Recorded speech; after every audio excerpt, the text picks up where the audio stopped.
Hello guys and gals, I'm Nate from 99 Bitcoins and welcome to Bitcoin Whiteboard Tuesday. Every few weeks we're going to send you a cool new video, just like this one, explaining some basic concepts around Bitcoin. This way you can learn about Bitcoin yourself or forward these videos to friends or family members who have questions. Today's topic is Bitcoin safety. Throughout the years, there have been numerous cases of people who have had Bitcoins lost, stolen, or scammed out of their hands. In today's episode, we're going to talk about how to become a Bitcoin safety expert so these things don't happen to you. Before we get started though, I want to bust one myth some people who are new to Bitcoin often have. A lot of people think that because Bitcoin is digital, it can be hacked and manipulated. Also, due to many cases of theft, people sometimes think Bitcoin isn't safe. Well, that couldn't be further away from the truth. Bitcoin, the currency, and the technology behind it has proved to withstand numerous attacks throughout the years. The weak link in Bitcoin security is usually the people who handle it. Whenever you hear that Bitcoins were stolen, it wasn't because there was a problem with Bitcoin's technology, but because whoever was holding those Bitcoins wasn't careful enough. Saying Bitcoin isn't safe because you hear a lot about stolen Bitcoins is a lot like saying the dollar isn't safe because you hear that there are a lot of robberies going on. With great power comes great responsibility, and as long as you follow the steps we'll go over in today's lesson, your Bitcoins will be safe and sound. So let's get started. If there was only one thing I could teach you about Bitcoin safety, it would be this. You and you alone should know the private key to your Bitcoin wallet. As we discussed in our last lesson, the private key or seed phrase is like the combination to a safe. Whoever knows your wallet's private key can take control of your Bitcoins. If you're using a Bitcoin wallet that is supplied by a third party, it means both you and the third party know that private key. If that company wants to shut down your account or even just run away with your Bitcoins, they can. Storing your Bitcoins on a third-party wallet is similar to putting your money in a bank. You don't control the money, the bank does. At times, you'll need to use a third-party wallet, either from a convenience perspective or you want to buy or trade Bitcoins, and that's totally fine. Just make sure you're aware of the risk. Put as little money as possible in these wallets and verify that the company or website supplying the wallet is trustworthy before doing so. For larger amounts of Bitcoins, always use hardware wallets. They are the most secure form available for storing Bitcoins today. They come at a price because it's a physical item you need to buy, but it's worth the peace of mind. Now let's talk about how to avoid losing your Bitcoins. Losing your Bitcoins is a term used for describing someone who lost the access to his private key. For example, there's a known story about a British guy who threw away an old hard drive that also contained his private key. He later discovered that the private key belonged to a wallet containing 7,500 Bitcoins, which are now lost forever since there's no way to recover the private key once it's lost. That's over 10 million American dollars.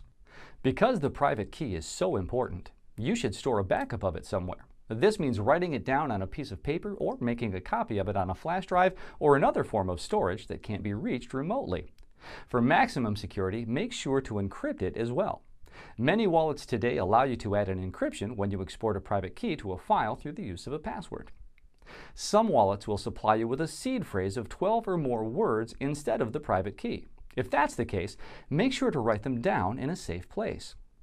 There are several reasons why it's so important to back up your private key. For starters, if your computer gets hacked, you may still be able to send your Bitcoins to a new wallet if the hacker hasn't gotten to them yet.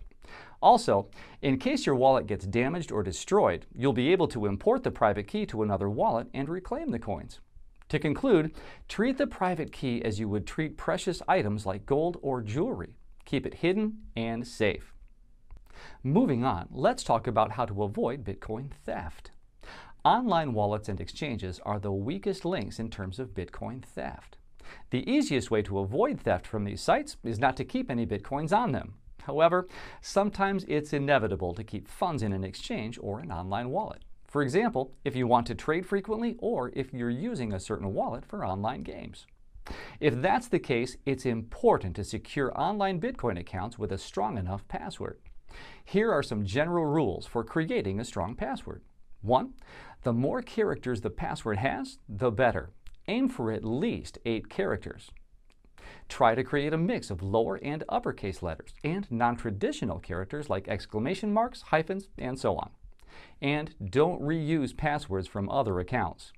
Of course, the best passwords are the ones that are just a random string of text, numbers, and symbols, but they're also extremely hard to remember. That's why I strongly recommend you get some sort of password manager to help you generate and keep track of your passwords. There are several free options available on the market. Another way of remembering strong passwords is using numbers instead of certain letters, as shown here. These rules should be exercised each time you open a Bitcoin-related account, choose a PIN code for your wallet, or choose a passphrase for encrypting a file. For example, if you have the option, choose a PIN code for your mobile wallet with 8 digits instead of the standard 4-digit PIN. Last but not least, whenever possible, try to enable two-factor authentication for your accounts. Two-factor authentication, also known as 2FA, is a method of confirming a user's identity through two separate components. In most cases, it would be something a user has and something a user knows. Let me explain. A good example from everyday life is the withdrawing of money from an ATM. Only the correct combination of a bank card, something you have, and a PIN, something you know, allows the transaction to be carried out. In the case of online accounts, the something you know will be the password to the site, and the something you have will be a mobile phone that will receive a text message containing a PIN code when you try to log in. This way, even if a hacker manages to uncover your password, he still can't log in until he physically puts his hands on your mobile device. However, if you use a normal text message, a hacker can still manage to intercept the message as it's being sent to your phone. That's why it's important to use a dedicated 2FA app that is much more suited for this task. Some of the more popular 2FA apps today are Google Authenticator and Authy. One thing we tend to forget is what network we are using to access online Bitcoin services like exchanges and wallets. Make sure to access sensitive information only on trusted networks that are properly secured. For example, use your password-protected home or mobile network only, and never use a public Wi-Fi network to access a Bitcoin service. Of course, the password for your router should also follow the rules we just talked about. Public Wi-Fi networks are extremely vulnerable, and hackers can eavesdrop on your session. If you have to use a public network, make sure to connect through a virtual private network, also known as a VPN. VPNs are programs that hide your online footprint and encrypt your data, making life extremely hard for hackers. We've recently listed some of the best VPNs available, and many of them also have a free service option. Another very important security measure is to make sure the site you're connecting to uses a secure SSL connection. This means you should see HTTPS and not HTTP showing up in the address bar. Now, let's talk about how to avoid Bitcoin scams. It seems like every other day another Bitcoin scam is exposed. The most popular scams around today are phishing scams and Ponzi schemes. Phishing emails and websites pretend to be legitimate sites, but they actually steal your information. Let me start with an example. Here you can see several sites that seem exactly like one of the most popular Bitcoin wallets around, blockchain.info. However, if you look at the address bar closely, you'll see that the domain name is not from the official site. People arrive to these sites through malicious emails or ads and will think they're on the official site. Once they enter their username and password on the fake site, the hacker who created the site will intercept them, access the real site, and steal their coins. So, how do you identify a phishing site? First of all, take a look at the address bar and make sure the domain is spelled out exactly as it should be. Second, make sure the site uses a secure SSL connection, as we've discussed before. This means you should see HTTPS and not just HTTP showing up in the address bar. Most phishing sites don't have an SSL certificate, although there may be some exceptions. Phishing emails work in a similar way. The email seems to be sent from an official Bitcoin wallet or exchange. However, when you click on the link inside the email, you'll be forwarded to a phishing site or have malicious software installed on your computer.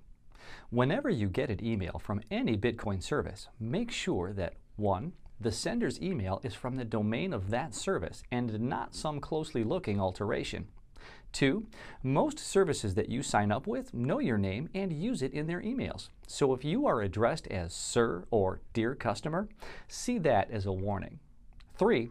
If there's a link inside the email, check that it leads to the official domain before clicking it. This can be done by right-clicking the link, choosing Copy Link Address, and pasting the link onto a text document. And 4, don't ever open any email attachments from unknown senders. Other forms of scams include Ponzi schemes. A Ponzi scheme is an investing scam promising high rates of return with little risk. The Ponzi scheme pays out the older investors by taking money from the new investors. At some point, the Ponzi scheme operator usually just disappears with the investors' money. Most Bitcoin Ponzi schemes today appear in the form of cloud mining sites or coin doublers. Now, these are sites that will promise you a high rate of return on your coins on a daily basis, and after a while, they'll disappear with your money. So, how can you verify that a site is legit? Well, we've created something called the Bitcoin Scam Test on 99 Bitcoins that helps you analyze different websites and get a pretty good idea of which are legit and which are not. It only takes about 5 minutes to analyze a site, and it will save you a lot of money. Before we conclude, here are some additional tips for Bitcoin safety. Whenever you're sending money to an address, remember that Bitcoin transactions are irreversible. Once the money is sent, there's no insurance and you can't get it back. For this reason, make sure to always double-check that the address you're sending the money to is correct. Never type the address in manually, since Bitcoin addresses have a lot of characters and you may make a mistake. Either copy and paste the address or use the QR code on the address to scan it. Also, make sure you trust the person you're sending money to. If you don't trust them, you can always use a third-party escrow service that you both agree on. One very popular escrow service is BitRated, where you can choose known figures from the Bitcoin community as arbitrators in case of a dispute.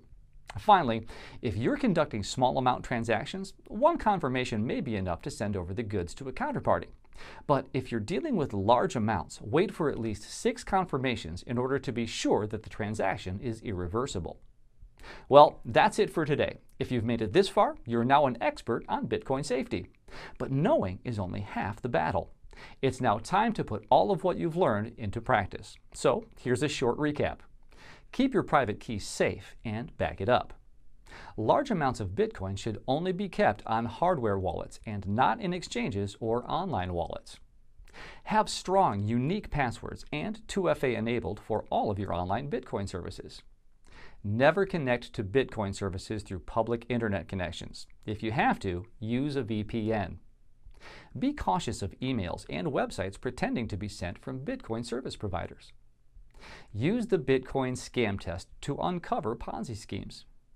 Remember that Bitcoin transactions are irreversible, so make sure you trust your counterparty, double-check the address before hitting send, and wait for at least 6 confirmations before shipping out any goods. I hope you enjoyed this episode of Bitcoin Whiteboard Tuesday, and I'm looking forward to seeing you in the next one. See you in a bit.